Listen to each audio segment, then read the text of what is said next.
دین تو اللہ کے نزدیک اسلام ہی ہے، اور اہل کتاب نے جو اس دین سے اختلاف کیا تو علم حاصل ہونے کے بعد آپس کی ضد سے کیا،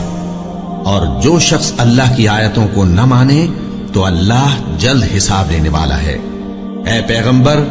پس اگر یہ لوگ تم سے جھگڑنے لگیں تو کہنا کہ میں اور میرے پیرو تو اللہ کے فرمانبردار ہو چکے،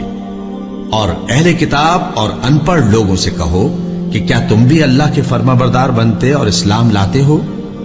بس اگر یہ لوگ اسلام لے آئیں تو بے شک ہدایت پالیں، اور اگر تمہارا کہا نہ مانے تو تمہارا کام صرف اللہ کا پیغام پہنچا دینا ہے، اور اللہ اپنے بندوں کو دیکھ رہا ہے۔ جو لوگ اللہ کی آیتوں کو نہیں مانتے اور انبیاء کو ناحق قتل کرتے رہے ہیں،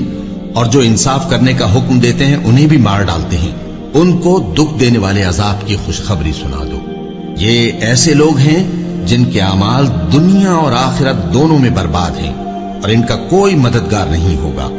بھلا تم نے ان لوگوں کو نہیں دیکھا جن کو کتاب یعنی تورات سے حصہ دیا گیا، اور وہ اس کتاب اللہ یعنی قرآن کی طرف بلائے جاتے ہیں تاکہ یہ ان کے تنازعات کا ان میں فیصلہ کر دے، تو ایک فریق ان میں سے پھر جاتا ہے اور منہ پھیر لیتا ہے، یہ اس لیے کہ یہ اس بات کے قائل ہیں کہ دوزخ کی آگ ہمیں چند روز کے سوا چھو ہی نہیں سکے گی، اور جو کچھ یہ دین کے بارے میں بہتان باندھتے رہے ہیں اس نے ان کو دھوکے میں ڈال رکھا ہے۔ تو اس وقت کیا حال ہوگا جب ہم ان کو جمع کریں گے، یعنی اس روز جس کے آنے میں کچھ بھی شک نہیں،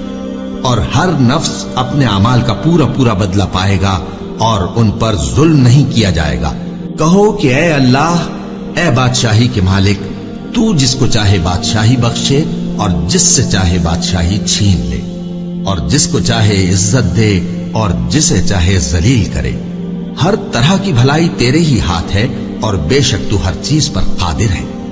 تو ہی رات کو دن میں داخل کرتا اور تو ہی دن کو رات میں داخل کرتا ہے، تو ہی بے جان سے جاندار پیدا کرتا ہے اور تو ہی جاندار سے بے جان پیدا کرتا ہے، اور تو ہی جس کو چاہتا ہے بے حساب رزق بخشتا ہے۔ مومنوں کو چاہیے کہ مومنوں کے سوا کافروں کو دوست نہ بنائیں، اور جو ایسا کرے گا اس سے اللہ کا کچھ عہد نہیں۔ ہاں، اگر اس طریق سے تم ان کے شر سے بچاؤ کی صورت پیدا کرو تو مذائقہ نہیں، اور اللہ تم کو اپنے غضب سے ڈراتا ہے، اور اللہ ہی کی طرف تم کو لوٹ کر جانا ہے۔ اے پیغمبر، لوگوں سے کہہ دو کہ کوئی بات تم اپنے دلوں میں مخفی رکھو یا اسے ظاہر کرو، اللہ اس کو جانتا ہے، اور جو کچھ آسمانوں میں اور جو کچھ زمین میں ہے اس کو سب کی خبر ہے، اور وہ ہر چیز پر قادر ہے۔ جس دن ہر شخص اپنی کی ہوئی نیکی کو موجود پالے گا اور اپنی برائی کو بھی دیکھ لے گا تو آرزو کرے گا کہ اے کاش اس میں اور اس برائی میں